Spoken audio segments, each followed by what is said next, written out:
mereka pun juga yang menjaga kehormatan daripada hakim. Nah, jadi kalau ada indikasi oknum hakim yang memang tidak menjaga marwah harkat dan martabat hakim, ya itu mereka juga yang akan menindaknya, gitu mah. Tuh. Ada yang bisa menambahkan lagi? Silakan. Merah, jangan kau diam aja Merah. Silahkan kalau ada yang mau menambahkan. Apa Merah? Merah, jangan suruh. Apa sih lu Made? Ngomong Merah. Mau dijadikan ujung tombak Merah. Jadi kalau Ya, gua kan kalau kayak gini kan enak kan. Nah, yang gua kenal selama ini, gua berapa kali ngomong sama Bang Willy di roomnya, di mananya gua mengenal dia sebagai sosok yang tenang. Apa kayak gimana? Nah, gua itu persepsi gua yang ada dalam kepala gua. Nah, tiba-tiba pada waktu Bentar Merah, aku maaf dulu Merah, aku potong dulu. Diam, Bang Willy ini memang diam. tenang tapi ekspresi mukanya itu tadi malam itu masih terkontrol, keren. Nah, terus di ngomongin SP2P, Bang Willy ngomongin SP apa tuh? SP2HP kayak gitu kan. Nah, di situ terjadi miss kayak gitu. Nah, itu yang diketik di bawah itu semua ngomongin SPDP sampai diperjelas kayak gitu SPDP itu apa. Nah, di situ mungkin karena Bang Willy nggak fokus ke apa kayak gimana. Nah, udah gua naik di situ, Bang Willy minta pamit, ya janganlah Bang Willy, gua kan mau naik ini kan. Gua naik itu juga diberikan kesempatan sama dokter, jadi gua nggak multi ya. Gua naik kayak gitu. Gua kaget, sumpah gua jantungan kaget gitu, kok kayak gini. Ya kan, gue bisa sampai bilang istighfar Bang Willy, istighfar, udahlah Bang Willy, janganlah kayak gitu gua, kayak gitu. Jadi memang itu udah jalannya lah kayak gitu, ya. kau jalannya apa? Masih mau jalan kemana Bang Willy ini masih kamera? Kau jalan kemana nih Di? Jalan ke surga. Kata-kata Bang Willy kayak begini, gas lah Maira, itu di luar ekspektasi penonton. Nah, lu nggak bisa ngadu domba gua lah, dicacing aja. Ngadu domba enggak lo Merah, tugas kita cuma kompor. Enggak, Kita kalau masalah hukum kita kurang jelas lo Merah. Itulah, jadi bagaimana kita menyikapinya itu. Tapi aku tanya sama Bang Willy. Bang Willy kemarin mukanya tegang kali loh Bang Willy, sumpah tegang kali mukanya loh. Enggak Bude, enggak tekan, cuman karena posisinya ya kita kan lagi ngomong menjelaskan. Nah, sama aja saya muka Dimas saya kan di pasal 435 138 dulu tuh. Nah, nanti kan maksud saya kan saya langsung ambil lagi di pasal 62 ayat 1, pasal 8 ayat 1, 9 ayat 1-nya. Saya jelaskan di pasal 9 ayat 1 itu kan menyatakan bahwa saya konsumen yang dirugikan. Yang dimana konsumen yang dirugikan itu kan sudah jelas dia memang konsumen. Presiden pun juga kan konsumen. Karena kita pengguna jasa daripada produk obat dan makanan dan juga jasa intinya. Kalau kita merasa dirugikan, ya bisa untuk melakukan upaya gugatan. Tapi di pasal 45-nya apabila konsumen tidak mengalami kerugian, berarti secara tidak langsung pasal ataupun juga dasar hukum kita sebagai konsumen itu tidak bisa diterapkan karena kita tidak mengalami kerugian. Nah, tapi kan waktu lagi ngejelasin ini kan udah waktu oke gitu aja sih sebetulnya. Cuman kan saya juga bingung pas saat ini mau ngomongin nanti ini, aduh ini nanti di-cut lagi nggak ya? Kan itu saya masih ngejaga dari pembahasannya sampai ke sana. Nggak ada saya langsung nyepil Doktip kerugian terkait dengan masalah ini, kenapa kok bisa nongol LP itu yang di-share sama Polda Metro Jaya bukan Doktip sih? Nah, misalkan Doktip waktu pas saat membeli produk itu langsung ke DRL atau ke reseller atau kan kemana? Nah, saya kan juga nggak mau arah-arah ke sana. Tapi karena memang pembahasan kita masih ada jalur-jalur yang ini, karena Doktip yang host, ya saya kan coba menjawab saja. Itu, saya menjaga di tatanan itu, bukannya tegang, Bude, enggak. Itu loh. Gitu Bude. Oh berarti salah berarti Budi ya. Tapi kata Mak Ulan tegang katanya. Kata Mak Ulan, itu anak aku tegang kali loh. Kenapa ya, woi? Enggak, saya juga ngejaga itu kok, Mak. Saya bukan apa-apa. Ini mau hantaman dari mana nih? Bukan apa-apa ya. Mohon maaf. Maksudnya kan kita ini kan yang ngebantah teori Darwin itu kalau yang namanya binatang kan nggak tahu pas saat dia naik ke pohon apakah yang diinjak sama dia rantingnya rapuh ataukah memang nanti itu batangnya pohonnya pun juga udah agak rapuh sehingga dia jatuh nanti itu patah kaki masuk rumah sakit ataukah dia mati. Nah, tapi kalau manusia kan sudah berpikir sebelum dia melakukan tindakan, setidak-tidaknya dia sudah pikirkan dulu dampak positif dan negatifnya. Itulah yang dimaksud dengan rantai terputus. Begitu, Bude. Makanya saya masih di tatanan menghargai. Sebetulnya kalau nahan ya nahan, ama mau diledakin tapi nunggu. Masih netral suasananya. Yang penting kan kalau memang satu jalur kita pembahasnya enak. Tapi kalau memang kita lagi mau menjelaskan tapi di-cut, di ini kan, aduh. Berarti kan diambil nih celah-celah yang memang kopongnya aja nih supaya untuk jadi bahan. Ini kan pemikiran.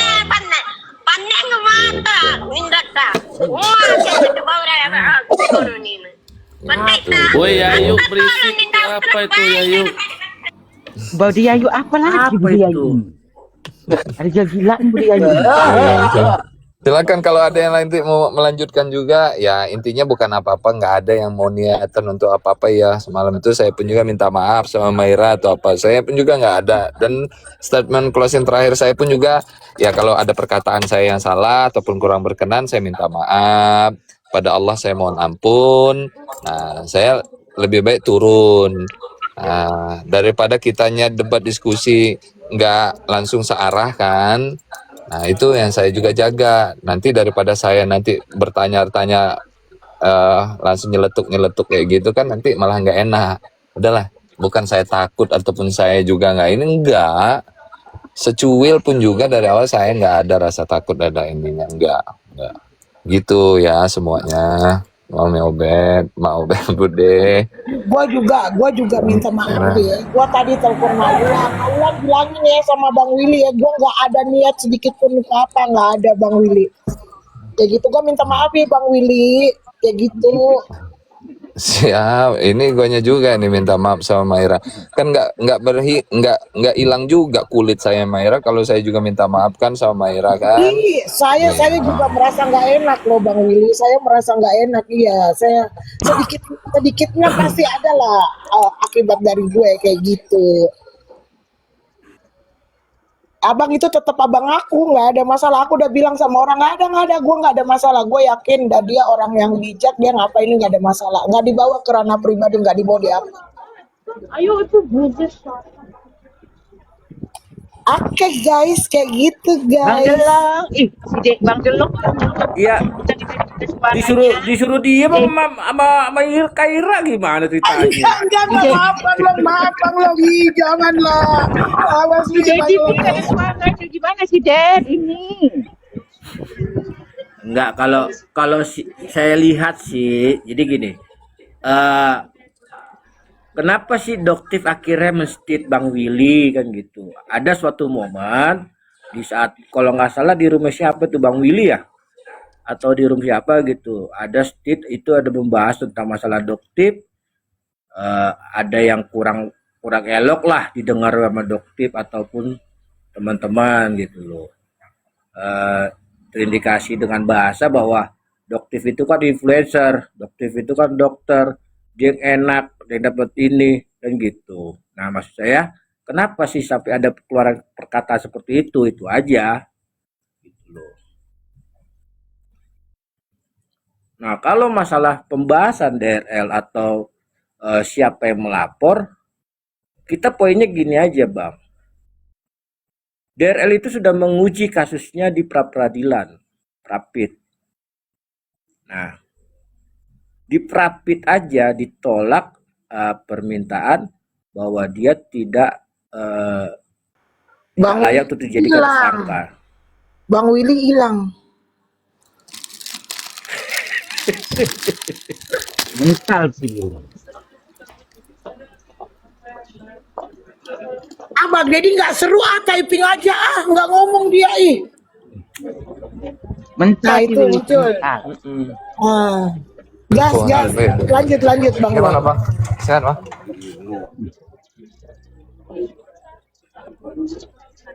Iya, jadi gini. Kalau masalah DRL, Jauh ini yang lagi jauh. Ya. Oke. Ya. Masya Allah, ini kok laju. Suara, mohon maaf. Ini Bang R. Izin lagi ngejemput dulu ini. Maulan lagi jemput orang rumah dulu. Sama Bang Delong, Budayayu, Maira, Mas Dedi. Siap, Nanti siap. saya naik lagi ya. Hati-hati, Atur dulu ya. Oke, jalan.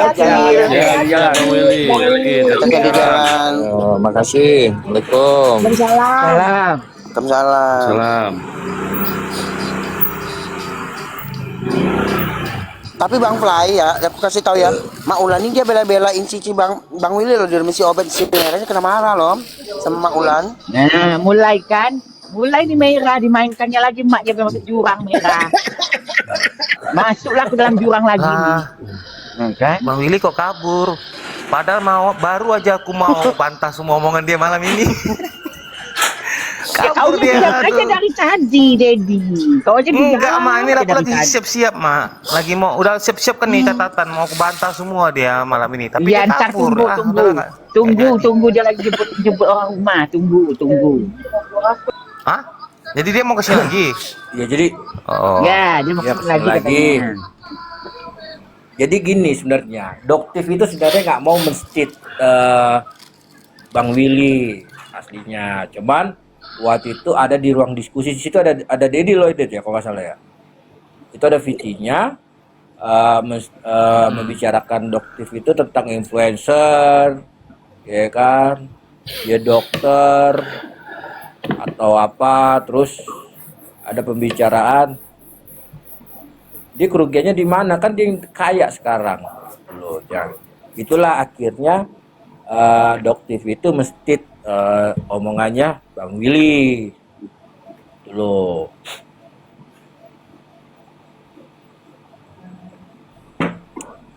Itu sih yang awal ya, kalau saya lihat dari awal kenapa sih Bang Willy itu distit sama Doktif. Alhamdulillah. Terus kalau masalah yang tadi dibilang ada kerugian baru bisa menuntut, itu beda cerita.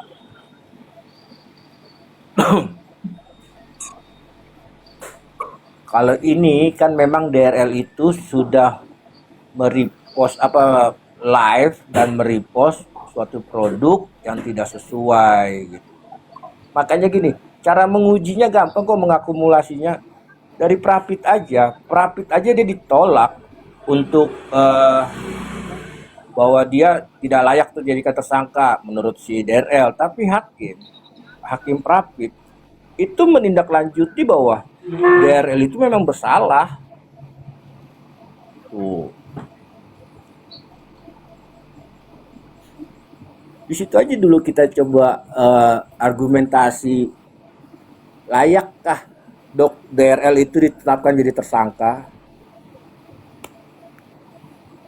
Tuh. Cuman memang keaslian dari Jadi menurut Mak awal Ulan, Doktif itu, Mak Ulan penyalahcana ini nih, lanjut, sorry maaf. jadi awal mula, sekali lagi saya coba garis bawahi, awal mula makanya Bang Willy itu distit itu di saat dia buka room membicarakan Doktif dengan bahasa yang kurang enak didengar lah.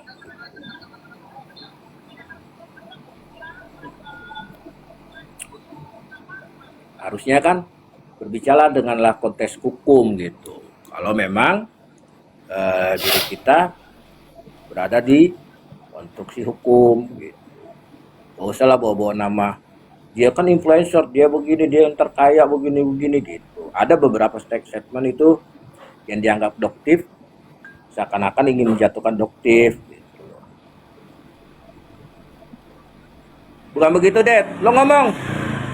Kan ada lo. gini, sebenarnya ya itu Bang siapa tuh aduh, lawyernya DRL tuh siapa? Lupa aku namanya. Jeffrey. Hanya dia lah ya yang aku ketemu di Komal-Komal ini yang bahas kasus ini yang nyambung. Maksudnya tuh malah pendapat dia itu sama lah dengan kita, justru berbeda dengan Bang Willy dan yang lain-lainnya Mr. Z gitu. Hanya satu aja perbedaan dengan Bang Jeffrey itu. Kalau menurut Bang Jeffrey itu pasal 9 itu yang promosi iklan yang berlebihan itu ya, khusus itu ya. Itu bagi dia itu delik material. Artinya itu harus korban yang bisa melaporkan. Nah, itu aja, tapi itu kan juga salah karena itu semuanya jenis deliknya delik formil. Kan aku terangkan tuh ke dia bahwa dari bunyinya kan jelas bahwa dilarang kan pelaku usaha. Ini kan larangan bagi pelaku usaha untuk mengiklankan barang secara sesat atau berlebihan kan, tidak sesuai. Nah, itu kan sama aja dengan itu yang wet tomato dibilang nggak isi tomat putih tapi nggak ada tomat putih. Nah, itu kan dilarang oleh pemerintah perbuatan seperti itu. Bukan berbicara tentang korbannya siapa, tapi berbicara itu dilarang, intinya gitu. Jadi ketika itu dilakukan ya udah kena tangkap lah. Kenapa kena tangkap? Ya karena memang ada ancamannya di pasal 62. Dan juga bukan hanya satu, bukan wet tomato juga, ada lagi gitu loh. Makanya gini, pra-peradilan hakimnya Prapit menyatakan bahwa DRL itu bersalah karena memang formilnya sudah sesuai gitu loh. Itu DRL masih ditetapkan tersangka loh, belum ditahan. Tuh. Itu kalau nggak salah case-nya kalau nggak wet tomato sama apa tuh? Tuna ya? Apa sih tuna? Apa sih kalau dibilang bahasa medisnya? Salmon. Dena salmon. Dena salmon. Nah, gitu. Jadi ada bicara banyak sih sebenarnya. Iya. Bicara sama Bang Jeffrey itu enak, nyambung. Hal-hal yang dasar kita sepaham, nyambung sama dia. Yang paling dasar tuh contoh gini, laporannya ke polisi, ya itu kan sama kita, dia nggak pernah mempermasalahkan itu. Tapi kalau dengan orang-orang yang di Komal ini, laporan ke polisi dipermasalahkan, harusnya ke BPOM, lalu harus ada korban. Nah, Bang Jeffrey bilang nggak perlu ada korban, kecuali yang itu ya, apa namanya, yang tadi aku jelasin itu. Tapi itu kan itu aku tahu, dia pura-pura nggak tahu itu. Dia pura-pura nggak tahu, kan aku udah sampaikan juga. Kalau kayak gitu cara pembelaannya, udah pasti kliennya nanti itu nggak akan menang lah gitu. Karena ini kan dituduh menjual barang, mempromosikan secara berlebihan. Itu kan dituduh. Jadi dia harus buktikan bahwa oh tidak, klien saya nggak menjual itu secara berlebihan, mengiklankan. Karena memang betul isinya tomat putih. Kan itu fokusnya ke situ.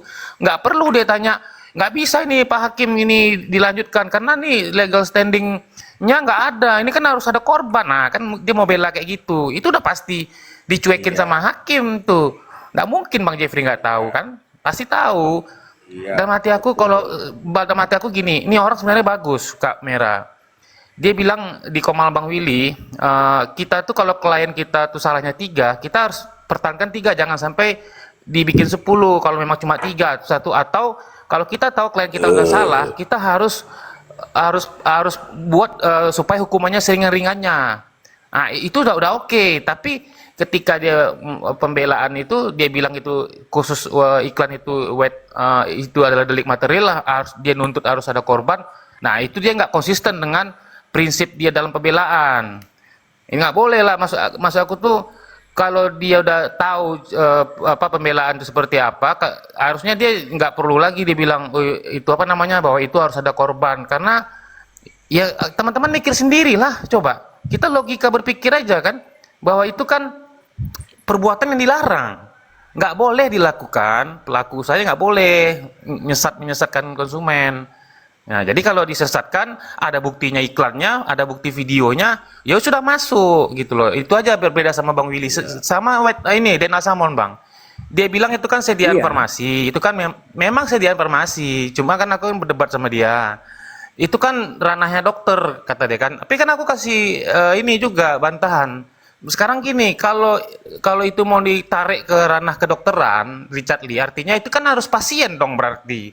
Nah sekarang kita mau tanya, bagaimana caranya DNA Salmon yang sudah dia sebarkan ke seluruh Indonesia, di mana dulu pernah ada video dia live 2 jam bisa menjual 40 juta ya, ingat nggak kalian? Nah itu emangnya pasien semua itu? Emangnya orang tuh mendaftar ke klinik dia? Makanya aku tuh meyakini pihak kepolisian itu tidak akan pernah menarik itu ke profesi dia sebagai dokter karena unsurnya nggak terpenuhi, karena nggak ada bukti kalau itu semua pasien dia. Nah itu kan logis ya, itu kan sangat logis gitu loh. Itu berarti dalam posisi dia adalah sebagai pedagang, sebagai penjual gitu loh. Makanya aku kritik nih kepada para dokter-dokter ini parah nih teman-teman. Menurut aku yang bikin kita sesat itu, bukan, yang bikin huru hara skincare ini ya, ini sebenarnya para dokter yang nggak profesional. Dia tuh, dia menganggap dokter, iya maksudnya betul-betul, maksudnya iya betul-betul, oknum dokter ini nggak semua, betul, pasti nggak semua. Oknum dokter yang kita lihat selama ini yang suka ketika dia berbisnis, berdagang. Tapi ketika kebetulan ada temannya dokter juga yang sama-sama skincare juga, ini mereka mau tarik-tarik ke arah dokter. Mereka berharap begini, kita kan dokter nih, saudara kandung. Ayo dong, kalau ada masalah kita ini dong, di belakang aja, nasihatin aja. Padahal konteksnya mereka lagi berdagang. Dokter itu sedang lagi berdagang. Makanya aku bilang dokter itu profesional. Dia bisa bedakan kalau dia lagi sebagai pedagang, dia sebagai dokter. Dia bisa terima itu. Nah yang lain-lainnya nggak bisa, tetap aja dia walaupun sama-sama jual skincare, karena dia tengok lawannya jual apa namanya, jualan bisnis, dia anggap itu adalah rekan seprofesinya sedang melayani pelayan medis, padahal kan tidak gitu loh. Tapi Bang Deddy, maaf, aku punya jawaban sebenarnya untuk sediaan farmasi itu. Aku juga greget itu. Hanya kan kita dibatasi ngomong kan di atas kan. Nah, menurut aku kayak gini. Kalau misalnya dokter, maka dia disebut sediaan farmasi. Maka itu masih pelayanan dokter. Bagaimana kalau ownernya bukan dokter? Apakah itu masih termasuk sediaan farmasi? Nah itu menurut aku, apakah kalau orang yang ownernya ini bukan dokter, dia perlu MDP? Makanya kalau aku melihat kacamata ini bukan kepada posisi dia sebagai dokter, di situ jauh itu, di situ dia posisinya adalah pelaku bisnis. Maka aku bilang nggak perlu MDP. Kalau aku sih simpel aja kayak gitu. Ini tidak terkait dengan profesi lu sebagai dokter, tetapi pelanggaran bisnis yang lu lakukan. Pelanggaran bisnis yang apa? Produk lu. Tapi kalau lu mengatakan itu sediaan farmasi termasuk dalam layanan dokter, bagaimana kalau ownernya bukan dokter? Apakah itu juga kita bilang layanan dokter? Nah, itu di situ. Apakah dia bisa menjawab itu tuh? Gitu Bang Ded. Dan ada bukti video kok dia berdagang, dia memperdagangkan barang itu kan, DNA Salmon itu sebagai pedagang. Dan sekarang gini lah Kak, jujur ya, itu kan MDP itu, Majelis Disiplin Profesi itu, dia mengatasi masalah hanya dokter sama pasien. Tengok setelah itu ada pasal, setelah itu pelapornya tahu nggak siapa? Itu pasien garis miring atau keluarga pasien. Sementara mereka nggak pernah tuh orang-orang itu tuh jadi pasiennya, nggak pernah daftar, nggak pernah ke klinik. Udahlah, itu pembelaan yang ini juga Bang Jeffrey, ini apa, mubazir ya, dan menurut aku tuh itu mubazir. Itu udah, bukannya aku apalah ya, bukan sok tahu, tapi itu udah pasti nggak masuk tuh cara pembelaan kayak gitu. Bagusnya kalau menurut aku ya, bagusnya Bang Jeffrey itu kan prinsipnya kalau dia tahu kliennya salah, dia akan berjuang supaya hukumnya seringan-ringannya. Udah itu aja udah dilakukan. Ya kan, jangan seolah-olah nanti menantang, jaksa nanti nggak senang, nanti dihukum malah dituntutnya berat nanti jadinya. Ini yang kita harus hindari, ya kan? Itulah harus seperti itu tuh Bang Jeffrey itu. Aku juga nggak begitu sepakat juga ya dengan Doktif. Memang Bang Jeffrey ini ada bak pintarnya, tapi begitu dia bilang itu jenis delik material pasal 9 itu yang promosi kalau berbeda, di situ aku udah ini sama aja, mana ada pintarnya, dalam hati aku gitu kan. Udah jelas-jelas itu delik formil, kok nggak dituntut harus ada korban, tergantung perbuatan pelakunya. Di situ aku menilai gitu loh. Ada cacat sedikit lah di mataku Bang Jeffrey ini. Ya, jadi gini, saya tambahin lagi Sama. ya, biar Ya silakan. biar juga teman-teman paham. Kenapa sih DRL ini bisa ditetapkan tersangka? Karena barang buktinya lebih dari satu. Berarti poinnya benar yang dibilang Kak Ira bahwa dia memang pengusaha, bukan masalah dokter. Makanya MDP itu nggak berani masuk ke ranah itu dikarenakan emang ini penjualan. Kan sudah jelas tuh waktu pas DRL ditangkap, kan konferensi apa ditanya sama wartawan. Saya nggak berani masuk ke ranah ini karena ini berbeda konteksnya gitu loh. Ada kok di kalau nggak salah di cumi-cumi ditanyain ke orang dari wakil dari MDP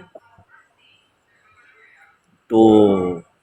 Tapi yang pasti yang saya tahu dan saya dengar dan diceritakan memang lebih dari satu barang buktinya.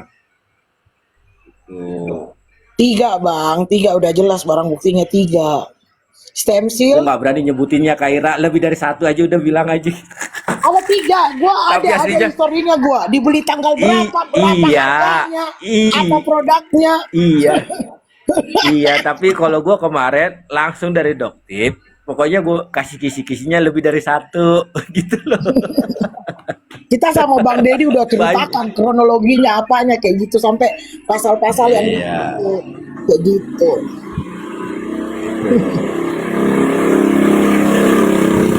Budi Ayu turun. Terus pembelaannya lagi, tahu nggak pembelaannya lagi? Kalau dari Jeffrey ya Bang Jeffrey, pembelaannya lagi bahwa dia mempermasalahkan barang itu nggak dibeli di tempat dia. Nah itu juga nggak baca pasal 24. Itu polisi itu bisa menetapkan DRL sebagai pelaku, ya kan? Bukan si Riberskin, padahal itu barang Riberskin loh. Kenapa? Karena kan pasal 24 itu mengatakan begini, pelaku usaha yang menjual barang ke pelaku usaha lain, yang dimana pelaku usaha ini langsung menjual ke konsumen, ini dibebaskan bertanggung jawab si pelaku usaha ini yang menjual ke pelaku usaha lain tadi nih, yang langsung berhadapan konsumen, dia bertanggung jawab kalau ada masalah dengan barang dia. Dengan catatan tapi ya selama pelaku usaha lain ini yang membeli barang ke pelaku usaha tadi ini tidak pernah melakukan perubahan apapun. Jadi kalau dia bentuknya bersegel, rapi dari pabrik barang jadi gitu kan, dikirim ke distributor atau ke pemesan maklon ini lalu dijual secara utuh, isinya ini tanggung jawab penuh yang memprodusen. Itu maksudnya gitu. Kecuali di pasal 24 ayat 2-nya si pelaku usaha ini terjadi sama Riberskin, si pelaku usaha yang menjual barang kepada pelaku usaha lain dibebaskan dari segala tanggung jawab kalau ada permasalahan dengan barang itu ketika pelaku usaha lain ini yang membeli barang ke pelaku usaha tadi dia mengotak-atik barang ini, dirubah bentuknya, yaitu dia berarti yang bertanggung jawab adalah pelaku usaha ini. Itu kan panduannya, karena ini kan sektor multisektor pelaku usaha, ada di pabrik, ada brand owner atau yang mesen kan, ada distributor lagi. Brand owner ini kan bisa bentuk distributor lagi Kak Ira di setiap provinsi kan, bisa. Ada lagi nanti namanya subdis, ada lagi namanya Agen, supermarket. Distributor, Betul. agen, pengecer, itulah multi. jalur distribusi pemasaran. Aku kasih contoh ya, Bang Ded. Aku kasih contoh seperti yang lu ngomongkan. Kalau kita beli Indomie, terus kesalahan dalam Indomie itu ada, maka yang disalahkan adalah pihak Indominya. Tetapi kalau kita beli Indomie, terus kita olah itu menjadi mie kocok telur, tambah sosis, tambah apa, kita jualnya dalam bentuk mie goreng misalnya, atau mie apa. Kesalahan dalam situ bukan lagi tanggung jawabnya pihak Indomie. Karena lu udah mengubah bentuk. Masalahnya di Vistim Sales Ud, di DNA Salmon itu merubah bentuk, merubah kemasan. Kan biasa tuh kita lihat kan, jika kemasan begini maka begini, jika kemasan begini maka begini, kayak gitu loh, ya nggak Bang Ded? Contoh DNA salmon dilaporkan Doktip karena terkontaminasi. Jadi Jadi kurang lebih begini penyidik itu. Nanti penyidik panggil Riberskin, panggil DRL. Ini kamu kemarin gimana? Oh ini saya beli sama itu Pak. Dipanggil orangnya. Benar ini kemarin beli sama kamu Riberskin. Iya Pak, bagaimana kamu ngirim bentuk dia ke DRL ini? Ini Pak, dari kami begini Pak bentuknya.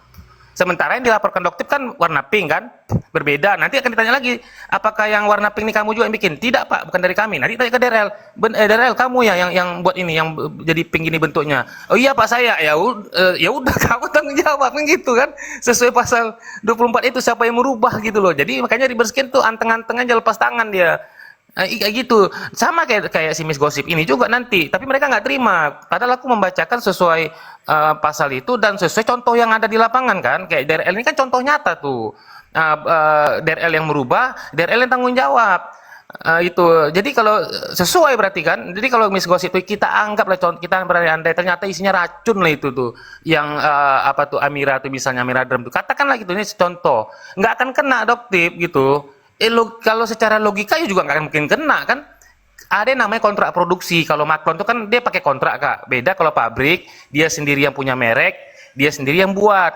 Tapi kan ada pabrik yang menerima Maklon. Nah itu ada kontrak produksi namanya. Di situ nanti ada komposisinya apa yang dipesan, berapa banyak, berapa harganya kan gitu kan, pembayarannya seperti apa. Nah dengan kontrak itu bisa tuh Doktif itu membawa ke polisi, ini Pak, ini Pak kontraknya Pak.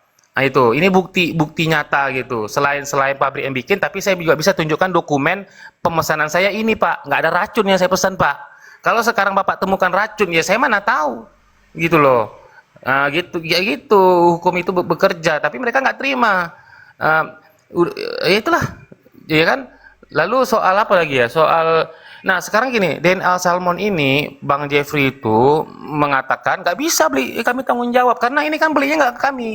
Ya itu tadi, dia nggak memahami yang kita ceritakan saat ini gitu loh. Kalau bisa dibuktikan. Sekarang gini Kak, kalau katakanlah begitu, nanti hakim akan nanya, oh ini nggak beli di tempat kamu ya Richard ya? Oh enggak Pak. Sekarang nanti hakim akan tanya, ini benar barang kamu, ini ada produknya loh, Athena loh. Iya sih Pak, barang saya. Nggak mungkin kan Richard bilang ini bukan barang dia kan. Pasti dia akan bilang, oh ini barang saya memang Pak. Tapi dia kan nggak beli sama saya Pak. Nanti hakim akan bilang, ini oke, ini barang kamu ya, oke. Nanti tanya sama BPOM, betul nggak ini didaftarkan di tempat kalian kemarin waktu sebelum dicabut? Oh iya ini terdaftar Pak kami nih. Berarti kan berkesesuaian, fake ini barangnya Richard. Nah sekarang masalahnya apa? Terkontaminasi. Hakim akan panggil lagi BPOM untuk bukan BPOM, si Riberskin. Riberskin, kemarin kamu ngirimnya gimana? Kami ngirimnya gini loh Pak, tertutup Pak, kami begini-begini. Oh jadi Richard ini gimana nih? Oh iya Pak, kemarin saya ini Pak, mohon maaf Pak ya, soalnya ini masalah pengiriman. Oh nggak bisa kok ngomong gitu. Kenapa aku bilang begitu? Karena di Densu dia bilang gitu. Densu kan nanya, ini kenapa nggak ada tutupnya? Oh ini kesalahan pengiriman katanya kan, kata Richard kan. Jadi aku udah tahu kira-kira apa yang akan ngeles dia nanti di pengadilan. Tapi itu nggak akan bisa, karena dia punya VT yang dia unboxing, dia promosikan di Salmon itu. Begitu dia buka dari kotak, itu memang nggak ada tutupnya. Di mana-mana nggak ada tutupnya. Jadi dia mau ngeles kayak gitu pun susah juga gitu loh. Dia membuktikan kalau itu memang ada tutupnya. Ini biasalah namanya terdakwa nanti akan berusaha mencari jalan keluar gitu. Tapi kalau menurut aku ini nggak ada jalan keluar. Sebaiknya dia fokus saja bagaimana dia diringankan hukumannya itu seringan-ringannya. Apalagi lawyer baru ini endorse strateginya. Itu kan endorse. Jadi dia iklan itu sedang mengendorse. Nah sekarang kalaupun dia mau logika gini, anggaplah dia sendiri yang mengendorse kan. Jadi overclaim yang dia ucapkan itu, yang berlebihan itu adalah dia sebagai endorse itu. Kan begitu tuh kira-kira pembelaan nanti tuh yang pengacara yang baru itu. Tapi kalau menurut aku nggak akan bisa juga dia lepas tangan. Yang pasti siapa yang melakukan, kan tadi bilang pelaku usaha dilarang. Dalam hal ini, ya kan, dalam hal ini orang yang di-endorse itu juga punya tanggung jawab hukum. Dia sebagai pelaku juga di situ. Tetap kena juga dia sebagai orang yang langsung mempromosikan dengan cara begitu. Pasti kena, dia nggak bisa lepas itu. Iya, oke. Nah sekarang kita beralih nih. para hatersnya Doktif mengatakan bahwa kenapa produknya Doktif itu masih beredar ya kan, sementara nomor izin edarnya sudah dicabut. Nah, perlu teman-teman ketahui bahwa kalau pertanyaan mengatakan apakah bisa mendaftarkan kembali produk yang nomor izin edarnya sudah dicabut ya setelah produk itu direvisi? Jawabannya bisa banget, sangat bisa. Tetapi mekanismenya adalah bukan proses perpanjangan, tetapi proses registrasi ulang.